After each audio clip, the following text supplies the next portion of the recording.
Ahojte priatelia, vítam vás pri sledovaní prvej epizódy našej relácie s názvom Nový playlist. Budeme vám tu pravidelne prinášať rôzne tipy, rôzne hudobné novinky, možno časom recenzie. Skrátka budeme sa baviť o tom, čo sa udialo za posledné dni na našej slovenskej hudobnej scéne. A ako sme sa bavili v tom úvodnom videu, nemusíte sa báť, nebudeme rozoberať iba mladé kapely, prejdeme to sakom prác od tých najmenších až po tie najväčšie a zároveň cez všetky štýly. Takže nebudeme to tu ďalej nejako obkecávať a poďme rovno na novinku alebo tip číslo 1. No a hneď na začiatku to vezmeme takto z hurta, pretože závan novej, čerstvej a fakt dobre znejúcej hudby prichádza z Považskej Bystrice a konkrétne od kapely, ktorá si hovorí Zlý argument. Vráť nám tých, čo nechceli odísť. Okrem toho, že sa jedná o naozaj energický počin od tejto kapely, tak táto pieseň má aj naozaj hĺbku, čo sa týka textu. Kapela tento single s názvom Stratený zavesila na všetky streamovacie platformy, ktoré poznáme. Konkrétne na YouTube tento single dostal aj svoj videoklip, a teda vizuálnu podobu, ktorá celkovú myšlienku tejto skladby iba umocňuje. Samotný názov singlu Stratený môže trošičku zavádzať, ale naozaj odporúčam si tento single vypočuť a zhliadnuť práve ten videoklip, aby si každý v tom texte a v tej myšlienke a v tej emócii našiel práve to svoje. Kapela tento single aktívne propagovala na svojich sociálnych sieťach a to, že u ľudí je vyvolať naozaj emócie, tak o tom svedčí aj množstvo článkov alebo tlačových správ, ktoré boli zverejnené naprieč slovenskými hudobnými stránkami. Takže naozaj, poďte si to pozrieť, stojí to za to. Zároveň v týchto dňoch kapela Zlý argument na svojich sociálnych sieťach zverejnila info, že aktuálne pracujú na vydaní ďalšieho singlu spolu s videoklipom, takže určite sa máme na čo tešiť. Kapela začiatkom tohto roka nahrala 3 single, alebo teda 3 piesne v trenčianskom štúdiu Volume Production, ktoré chce postupne s odstupom času zverejňovať ako single. No a teda prvý spomínaný single, o ktorom sa tu bavíme, je pieseň Stratený. Takže teda nechajme sa prekvapiť, ktorú pieseň zo spomínaných troch, teda vlastne už iba 2 piesní, kapela vyberie ako ďalší single. Ďalší single by mal zároveň byť zase rovnako s videoklipom, takže určite ja sa na to teším, chalani, držím vám palce, no a vy ostatní, choďte si ich vypočuť a pozrieť.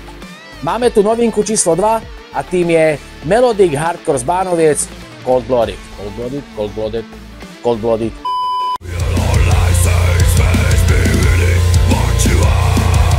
Hlásia sa opäť o slovo, pretože už je to zhruba 3 roky od vydania ich posledného singlu s názvom Prison in Your Mind, ktorý vyšiel v roku 2022. Táto partička aktuálne pracuje na vydaní nového singlu s názvom Krvavý útek, no a podľa slov samotnej kapely pripravujú k tomuto singlu aj z brusu nový videoklip, takže určite sa máme na čo tešiť, pretože táto partička naozaj má vždy čo ponúknuť. No ale pri tomto novom singli tie novinky ohľadom tejto kapely nekončia. Na prelomoch rokov 2024 a 2025 kapelu opúšťa spevák Radok Lega.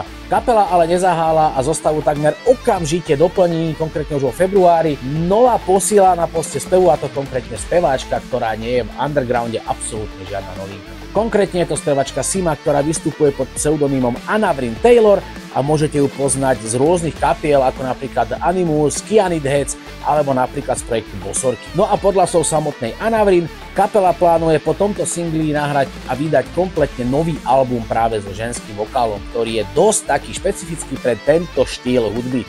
Takže ja naozaj neviem sa dočkať. Ak máš aj ty rád naozaj nadúpaný melodický hardcore, tak choď hodiť follow na ich nový Instagram, aby ti žiadna novinka už neunikla.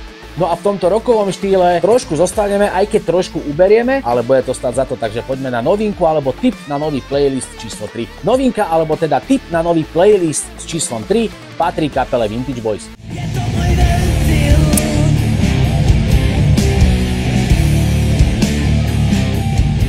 Táto mladá rocková partička zo slovenského Liptova pod názvom Vintage Boys vydáva svoj nový album, alebo teda ho vydala pred pár týždňami a tento album nesie názov Ventil. Možno ten názov pôsobí trošku punkovo, ale nemusíte sa báť, je to naozaj poctivá rocková muzika, je to poctivý rock'n'roll, taký ako hrali možno Motorhead, Rolling Stones v tých 80. rokoch, takže naozaj je to fakt super a má to riadne gule. Ako už býva zvykom, tak takýto album musí byť dostupný na všetkých streamovacích platformách, ktoré tento vesmír pozná, takže neváhajte si ho pustiť kdekoľvek, na čomkoľvek, čo máte v telefóne. O vydanie alebo teda o digitálnu distribúciu sa postaralo staré známe Ruka hore.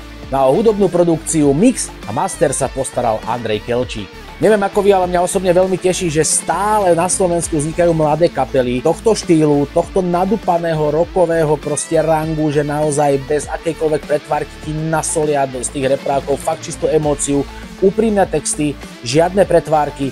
Takže naozaj ja odporúčam túto kapelu, aby ste si ich vypočuli. No a dúfam, že práve z vás, čo sledujete túto reláciu, tak Vintage Boys medzi vami nájdu svojich nových fanúšikov. Keď sme pri tom, ak ťa baví toto video, tak nezabudni hodiť odber, koment, zazdieľaj to, zalajkuj to, nám to veľmi pomôže, teba to nič nestojí. Díky. No a poďme teda ďalej. Ďalšia novinka na našej slovenskej hudobnej scéne patrí, alebo teda ďalší tip z našej slovenskej hudobnej scény pre tvoj nový playlist patrí kapele Smola a Hrušky a ich nový album Spojenia.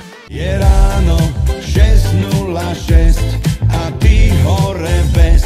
Túto partičku úplne všetci podľa mňa poznáte, pretože ich hity ako Matura alebo Som opitý poznáme proste úplne všetci. No a práve Smola a Hrušky nás potešili spomínaným novým albumom Spojenia. Spojenia začali písať svoj príbeh už v roku 2019, kedy sa Spoko, spevák kapely Smola a Hrušky, rozhodol ísť svojou vlastnou solovou cestou, no ale postupne sa táto cesta opäť vrátila ku kapele Smola a Hrušky.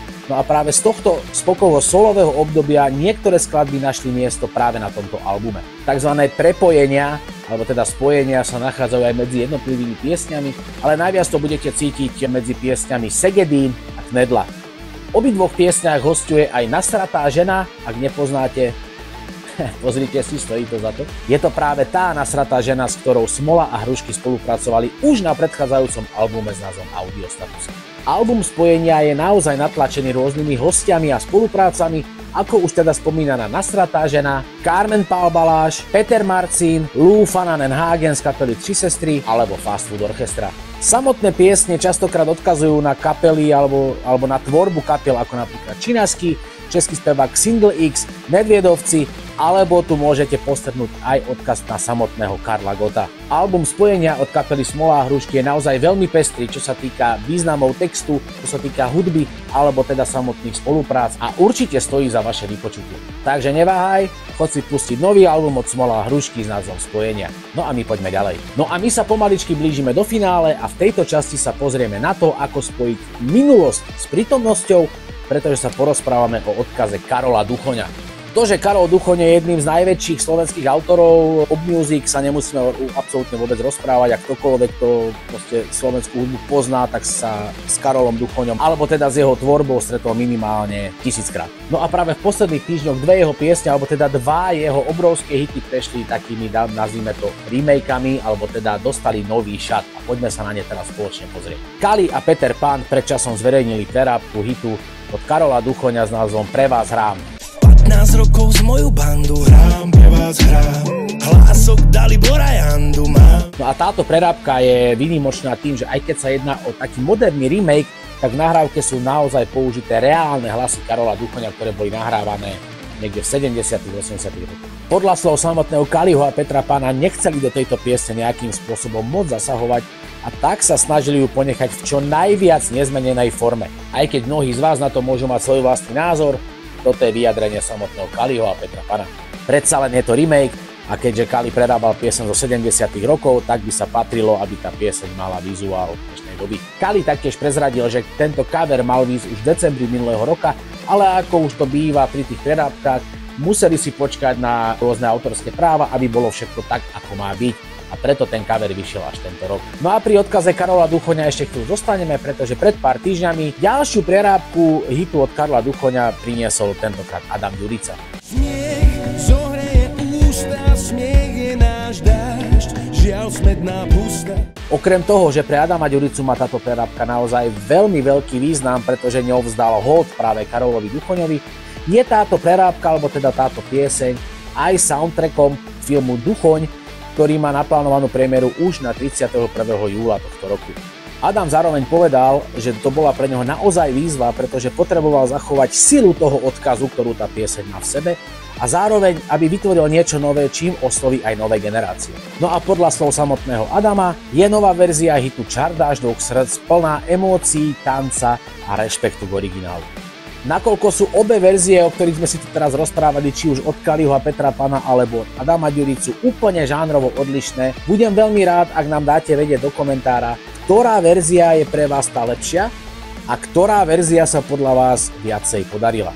Zároveň, ak chcete doplniť a byť súčasťou našich ďalších dielov, tak nám pošlite do správ alebo napíšte do komentu, čo by sme mali spomenúť v ďalšom dieli nového playlistu. Ak si hudobník, interpret, alebo máš kapelu, alebo hráš kapele, alebo akokoľvek sa venuješ hudbe, o každej tvojej novinke alebo vašej novinke nám nezabudnite poslať správu, buď na e-mail, ktorý nájdete dole v popise, alebo cez sociálne siete a zaradíme vás do ďalších dielov. Ja vám chcem veľmi pekne poďakovať za to, že sme spoločne mohli stráviť tento čas a že ste si pozreli prvý diel relácie s názvom Nový playlist. Nezabudnite nám dať odber, like, zdieľaj, lajkuj, komentuj. Nič ťa to nestojí, nám to veľmi pomôže. Vidíme sa už o pár dní v ďalšom videu. Takže ahojte a napumpuj si svoj nový playlist. Čaves.